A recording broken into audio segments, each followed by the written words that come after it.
దేవుని ఘనమైన శ్రేష్టమైన పరిశుద్ధ నామమునకు మహిమస్తుతి ప్రభావములు కలుగును గాక.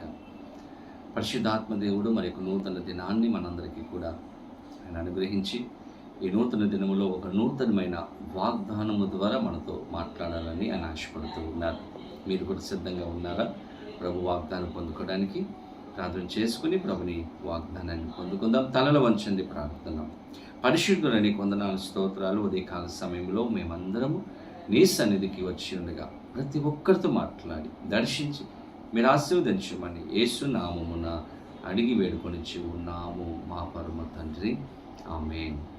ఈ దినం దేవుని వాగ్దానం చదువుకుందాం. బైబిల్ గ్రంథాలు తెరవండి.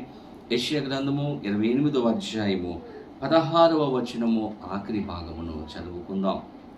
విశ్వసించువాడు కలవరపడడు. దేవుని స్తోత్రం. ఎంత అద్భుతమైనటువంటి వాగ్దానాన్ని పరిశుద్ధాత్మ దేవుడు మనకి ఇస్తూ ఉన్నారండి. విశ్వసించి వాని యొక్క జీవితంలో ఏముండదంటే కలవరము ఉండదు. ఈరోజు మన జీవితంలో ఎప్పుడు భయం వస్తుంది, ఎప్పుడు కలవరాన్ని మనం కలిగి ఉంటామంటే విశ్వాసం లేనప్పుడు, నమ్మకం లేనప్పుడు మాత్రమే మన జీవితంలో భయము, కలవరము ఉంటుంది. నిజంగా ఏదైనా శ్రమ వచ్చినప్పుడు, కష్టం వచ్చినప్పుడు నాకేం పర్వాలేదు, నా దేవుడు నాకు సహాయం చేస్తాడనేటువంటి విశ్వాసం మనం ఉన్నప్పుడు దేనికి మనం భయపడం.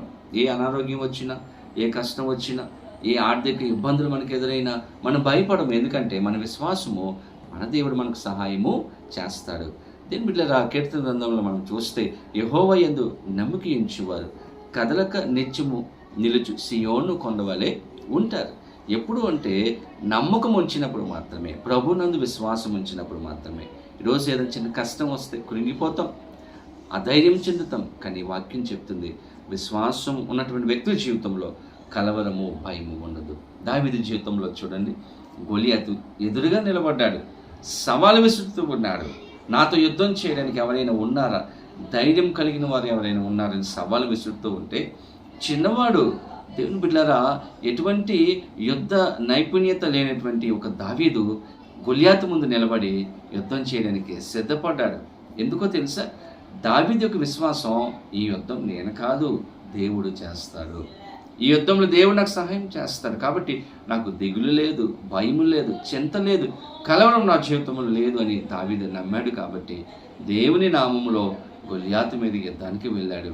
దేవుడు ఘనమైన విజయాన్ని ఇచ్చాడండి. దేవుని స్తోత్రం కలుగునుగా. ఈరోజు నీ జీవితంలో కూడా దేవుని మీద భారం వేసి, దేవుని యందు విశ్వాసం ఉంచి, నమ్మకం ఉంచి నువ్వు ముందుకు అడుగు వేసినప్పుడు, ఏ శత్రువు అయితే నీ ముందు నిలబడ్డాడో, ఏ కష్టమైతే నీ ముందు నిలబడిందో, ఏ యొక్క శ్రమ అయితే నీ ముందు ఉందో, వాటిలో నీకు విజయాన్ని దేవుడు ఇస్తాడు, సమాధానాన్ని ఇస్తాడు. అటువంటి కృప పరిశుద్ధాత్మ దేవుడు ప్రతి ఒక్కరికి అనుగ్రహించి విశ్వాసములో బలపరచును గాక. ఆమె ప్రార్థన చేద్దాం. పరిశుద్ధుల నీకు వందనాలు, స్తోత్రాలు. ఉదయకాల సమయంలో ప్రభు మేమందరం నీ సన్నిధికి వచ్చి ఉన్నాము నాయన. మాకు శ్రేష్టమైన వాగ్దానం ఇచ్చారు. విశ్వసించేవాడు కలవరపడడు ప్రభా. అనేక సమయాలలో కృంగిపోతూ ఉన్నాం, బలహీనపడుతూ ఉన్నాం. మమ్మలను బలపరచండి, దీవించండి, ధైర్యపరిచి విశ్వాసంలో అయ్యా మేము ఎదగడానికి సహాయం చేయమని, ప్రతి ఒక్కరిని దీవించమని యేసు నామమున అడిగి వేడుకొనుచు ఉన్నాము మా పరమ తండ్రి, ఆమేన్. తండ్రి, కుమార, పరిశుద్ధాత్మ త్రియేక దేవుని యొక్క దీవెన ఆశీర్వాదము సదాకాలము కలుగునుగాక. ఆమేన్. దేవుడు మిమ్మలను దీవించునుగాక. ఆమేన్.